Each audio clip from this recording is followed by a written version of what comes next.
મિત્રો આજે આપણા જોડે મેસ્ટ્રો ઓલ્ડ મોડલ આવ્યું છે, તો એમાં જે કહેવાના મતલબમાં પિકઅપમાં પ્રોબ્લેમ છે. તો કસ્ટમરનું એવું કહેવું છે કે આમાં કાર્બોરેટર ચેન્જ કરવાનું છે. તો આપણે આ વિડીયોમાં ખાસ જાણીશું કે સ્ટાર્ટિંગ ટેબલ થાય છે, કહેવાના મતલબમાં પિકઅપ આવતું બિલકુલ પિકઅપ આવતી નથી. તો એના માટે ખાસ આપણે આ વિડીયો બનાવ્યો છે. તો આમાં શું શું આઈટમ અંદર નાખી છે એ પણ આપણે જોઈ લઈશું આ વિડીયોમાં. તો સૌથી પહેલાં કોઈ પણ ટુ વ્હીલરમાં પિકઅપ ના આવતી હોય, કોઈ સ્ટાર્ટિંગ ટેબલ હોય તો સૌથી પહેલાં પ્લગ ચેન્જ કરવાનું રહે. તો આપણે ઓલરેડી એમાં ચેમ્પિયન પ્લગ સ્ટાન્ડર્ડ નાખી દીધું છે.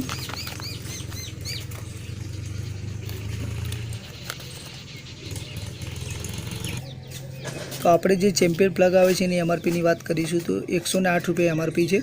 તો એના પછી બીજો પ્રશ્ન આપણે જોઈશું કે એનું કાર્બોરેટર ખોલી નાખશું. તો જે કાર્બોરેટર છે એ પણ આપણે બહાર કાઢી લીધું છે. તો મિત્રો કાર્બોરેટરમાં ખાસ શું વસ્તુ ધ્યાન રાખવાની રહેશે એ આપણે આ વિડીયોમાં જોઈ લઈશું ખાસ.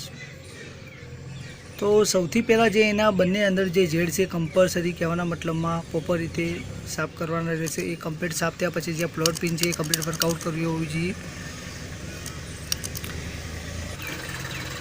તો કાર્બોરેટરમાં પ્લોટ પિન બંને ઝેડ કમ્પ્લીટ આપણે પ્રોપર રીતે સાફ કરીને ફેરથી ફિટિંગ કરી લઈશું. પછી એનું જે આ કવર છે એ પણ આપણે પ્રોપર રીતે એકદમ ક્લીન કરી નાખશું. ઓકે, એના પછી જે આ બંને વસ્તુ ક્લીન કર્યા પછી આપણે પ્રોપર રીતે પહેલાં ફિટિંગ કરી લઈશું. તો મિત્રો કાર્બોરેટર છે પ્રોપર રીતે આપણે ફિટિંગ કરી લીધું છે. હવે જે કાર્બોરેટર છે પ્રોપર રીતે આપણે અંદર કહેવાના મતલબમાં લગાવી દઈશું. ખાસ એક વસ્તુનું ધ્યાન રાખવાનું કે જે પિકઅપ ના આવતી હોય એના માટે આ વિડીયો ખાસ છે, કે જે ગાડી દબાઈ જતી હોય એના માટે ખાસ આ વિડીયો છે. બીજા નંબરનો પ્રશ્ન એ છે કે જે આ બાટલા કોઇલ છે એ પણ આપણે ડાયરેક્ટ કરી નાખી છે અહીંથી બંને કેબલ આપીને. મિત્રો આમાં ટોટલ એક વસ્તુ માહિતી મળી જશે આ વિડીયોમાં કે જેનાથી તમને પિકઅપમાં તકલીફ થતી હોય એના ટોટલ એક પ્રશ્નોનું સોલ્યુશન થશે. તો કસ્ટમરે ઓલરેડી એની જે બાટલા કોઇલ છે એ પણ ચેન્જ કરાયેલી છે અને એમ કહેતા હતા કે જે કાર્બોરેટર છે એ પણ બદલવાનું છે. તો બાટલા કોઇલ, કાર્બોરેટર પ્લસ સીડીઆઈ પણ એ બદલીને આવ્યા છે, તો પણ આ પ્રશ્ન સોલ્વ નથી થયો. તો આપણે આમાં ખાસ આ વિડીયોમાં જાણીશું કે બીજી કઈ આઇટમ છે તો એનાથી આ વસ્તુ વારે ઘરે થાય છે, પિકઅપ નથી આવતી, દબાઈ જાય છે. બરાબર છે. ક્લચ પણ ખોલીને આપણે ચેક કરી લીધું, ક્લચમાં પણ કોઈ ઇસ્યુ નથી.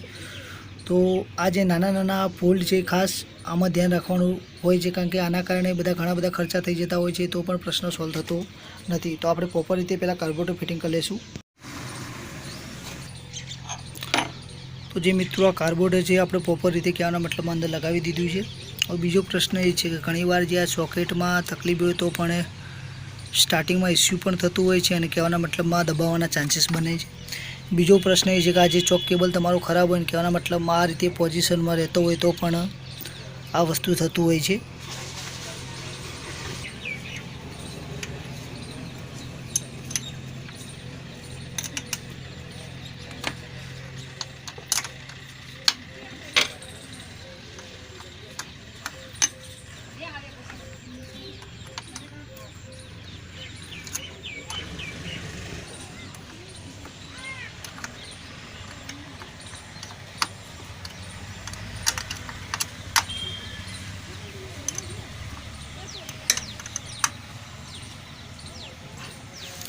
મિત્રો કાર્બોરેટર પ્રોપર રીતે ફિટિંગ થઈ ગયું છે. હવે જે બાટલા કોઇલ છે એ પણ આપણે બહાર કાઢી લઈશું અને જે જૂની બાટલા કોઇલ છે એ લગાવી દઈશું.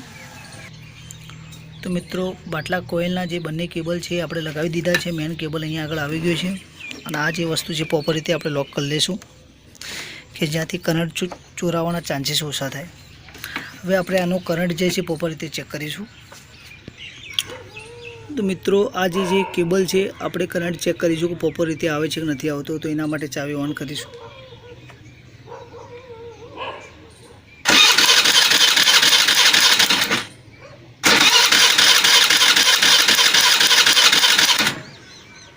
તો મિત્રો કહેવાના મતલબ આ રીતે પોઝિશન છે, ચાલુ થઈ જાય પછી દબાઈ જાય છે. તો ઘણા બધા લોકોને એવું પણ કહેવાનું થાય છે કે ભાઈ સીડીઆઈ પણ ફેલ છે, સીડીઆઈ પણ નાખી દીધું છે, બાટલા કોઇલ પણ નાખી દીધી છે. કસ્ટમરનું એવું કહેવું છે કાર્બોરેટર નાખવાનું છે. ના મિત્રો, કાર્બોરેટર નાખવાનું નહીં થાય. હવે એનો મેઇન પ્રશ્નનો શું સોલ્યુશન છે એ પણ આપણે આ વિડીયોમાં આગળ જાણીશું. જે ઘણીવાર એવું થતું હોય છે કે આ જે કેપ છે એ પણ શોર્ટ હોય તો એના કારણે પણ આ વસ્તુ થતી હોય છે. તો હવે આપણે આ ફિટિંગ કરીને આગળ ચેક કરીશું. તો મિત્રો એર પાઇપથી પેટ્રોલ પણ આપણે કાઢીને બહાર જોઈ લીધું, પેટ્રોલ પંપ ઉપર આવે છે. હવે આપણે એને ચાલુ કરવાનો પ્રયાસ કરીશું.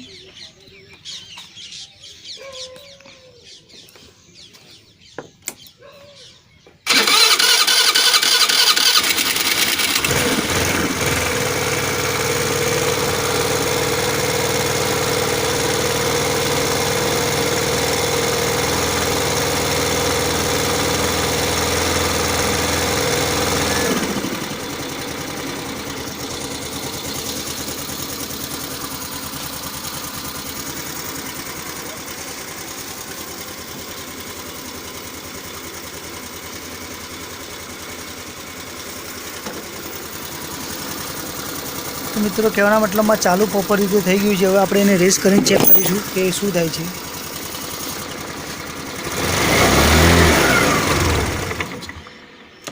તો મિત્રો જુઓ તમે રેસ કરીશું, પિકઅપ બિલકુલ આવશે ને, એકદમ કહેવાના મતલબમાં બંધ થઈ જશે. આગળ કેટલું પણ તમે ચલાવવાની કોશિશ કરો તો પણ નહીં જાય. ફરીથી આપણે ચાલુ કરીશું.